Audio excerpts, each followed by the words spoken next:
Hello, this is Kevin. And where am I now? Well, I'm in East Marden, which is next to West Marden and North Marden and South Marden. And Up Marden. And Up Marden. Forgot about Up Marden. And I've got Cynthia and I've got Steve here. Hi. Hiya. And we are standing right by the village well. And if we have a look in here, it's thatched, which is lovely.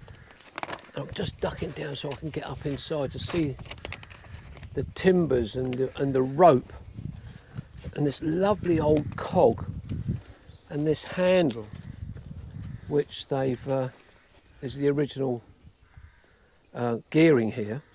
But I know Steve's got some other information. So Steve, can you give us the information that you've got there, please? Yes, the well is about 200 feet deep. It has an 18th century pump and was the only source of water in the village until 1924. Wow. However, the story before the 18th century is unclear. But yeah, basically this was their only source of water. That's amazing. And only, as you say, 1924. Yeah, yeah. So I'm assuming that everything's now on the mains. Yes, So, yeah. But as I said just now about the handle, it's incredible. You imagine a handle would be round for drawing up from the well, but this is actually square, which has been reinforced along the top corners with a shaped bracket to hold that in place. But that's just absolutely lovely, fascinating thing. I have been past it several times before, and always thought, love to come back and have a look. You look at the timbers that they've got here, the shapes of the timbers. It's absolutely lovely. Let me get across. We've got to be careful here because it's a very narrow lane around here. And you just got to keep your ears open for traffic coming. But just across the road here, you've got this finger post with all the different directions that you can go to. Chilworth, Midhurst and Chichester, North Marden, Hartley and Compton, and Stoughton and Westbourne.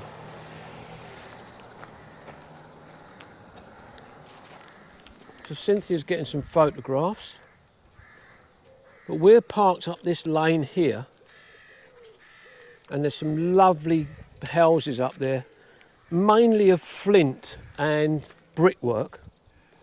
And the gardens are just idyllic little country gardens with a lovely mixture of flowers. And we've got the church of East Marden here, which we're going to have a look round in just a moment. I mentioned the garden cottages, or the cottage gardens. There's one there which is lovely, St Peter's Cottage. And we walk up these grass bank, cut footpaths, and the church is called St Peter's. Again, the church is of flint and brick, and we've got some oxide daisies just in front of us. But I think again Steve's got some information about the church there, Steve. Yes, the church was built in the 12th century. And it's still used for worship every other Sunday at the moment. So we've got a wooden tower, very small tower, which is under a tiled roof with a weather vane, and this is the south side of the church one at the moment, which is the entrance porch there. We'll have a wander around. You can see you've got headstones stood against the church, but most of the churchyards actually let go wild. Some people like that. I don't particularly, but we've got, unusually on this church, we've got brick. Hello, I'm being attacked here, excuse me. And the word forget has gone out of my head, which is typical. No. Buttresses. Have you got any other information there, Steve? No, it's just that it stands on the spur of the downs north of the village, and consists of a nave and chancel with no structural division between them. Ah, right, okay. It has a south porch and a vestry north of the nave. It's built of flint rubble with ashlar dressings. Yeah. Yeah. You can clearly see the flint, and the flint, I think, is particularly something that's used a lot in West Sussex. And you've got a small buttress here at the side of the window, and wherever you see the buttresses, it is a sign that there's been some subsidence in the past, or possible subsidence in the past.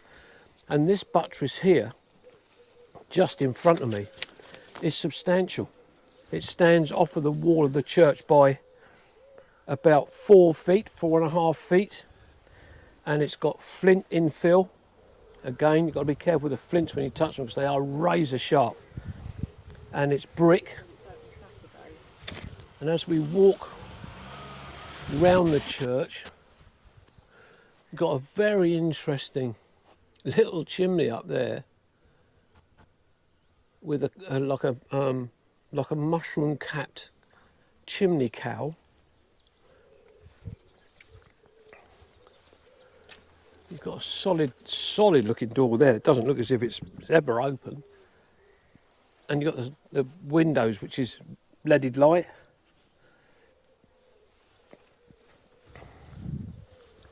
So as I walk round, oh gosh, got steps going down to a cellar down there. Can I get round? I can't walk round that way.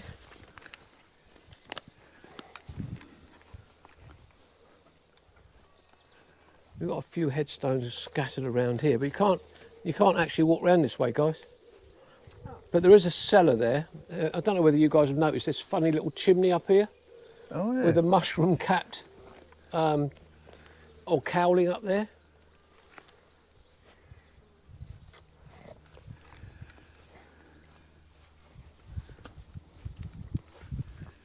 So I'll have to have a wander around the other side so we can see what the other side's like.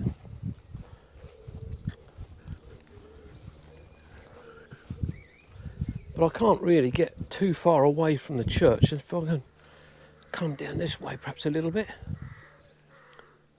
In fact, I don't think I can get round to any other part of the church. Because it's so overgrown, there's no footpath cut around this side. So that is literally as far as you can get round the church. There is a driveway to the right hand side of the east end of the church, but that's to a private house. Got these lovely flowers just in here, these pink ones. I don't know what they are. I need the expert to come back. And the yellow ones there.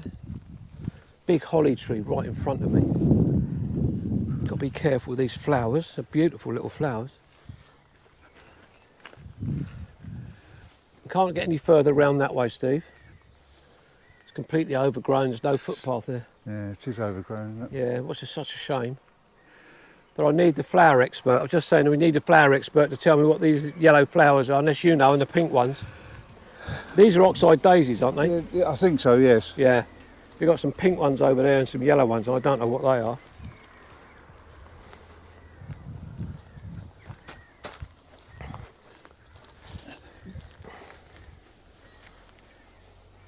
No. No. Where's the expert? We need Cynthia. Where's Cynthia? Cynthia, we need your attention, please. You're the expert. On what? Flowers. The pink ones. The pink ones and the yellow ones. The yellow ones are buttercups. Oh, they are buttercups. They're geraniums. Yeah, they're geraniums. They are geraniums. And that is from an expert. I'm not an expert. She's not an expert. But from here, this is the view we've got from St Peter's Church, looking back towards the well, with a lovely copper beech tree as a backdrop to it. And literally this, you know, apart from a few houses scattered about, that's all that there is in East Marden. But the well is absolutely beautiful. They're probably so old now, there's nobody that comes to put flowers on anymore. Yeah. Just weed. Well, we've just been round a church, but Steve has actually got some information about the village. And Steve, can you tell everybody what Yeah, you know, please? Yeah, East Marden is a village on the spur of the South Downs in the district of Chichester. It was first mentioned in the Domesday Book as Merodone and was given in 1086 to Roger, Earl of Montgomery. Its oldest house today dates back to 1728, and the village is some 100 metres above sea level, and it is in an area of unusually high rainfall. Its most famous landmark is the thatched well on the village green. Yeah. The population has remained static for over a century, so it's always been a very small, It's a hamlet. populated. Yeah, You call it a hamlet. I think it's Yeah. not. I wouldn't have thought it was a village. yeah, But it's interesting about the high rainfall. yes. Lovely. Thanks, Steve. Okay. So this is going to be Kevin, Steve and Cynthia saying bye-bye, and we'll see you on the next one. Bye-bye. Bye. Bye-bye. Bye.